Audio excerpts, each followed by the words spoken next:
Բաքվում մեր ռազմաքաղաքական ղեկավարությունը եւ գերության մեջ գտնվող մեր հայրենակիցների նկատմամբ վերաբերմունքը այդ կեղծ դատավարությունը մենք տեսնում ենք, որ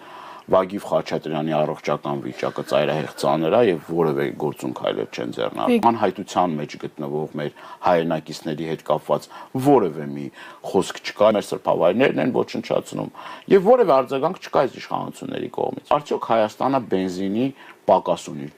Պատասխանատու կերպով ասում եմ, ոչ չունի։ Հայաստանը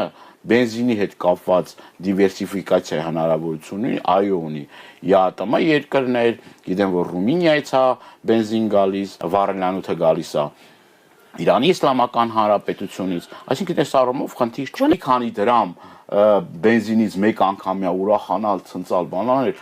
ինչ որ մարդկանց գրպանները հարստանալու, այսինքն ինձ համար դրանք մեծահարուստներ չեն այդ մարդիկ, որոնք որ փորձում են, այսպես ասած, ձեռքները տաքացնել այդ կրակի վրա։ Ինձ համար այդ մարդիկ բավականին ցածր բարոյական արժեքներով են, որովհետև կան այլ արժեքներ, շատ ավելի կարևոր արժեքներ, քան թե սեփական գրպանները մի քանի դրամ ավել եկամուտ ունենալու։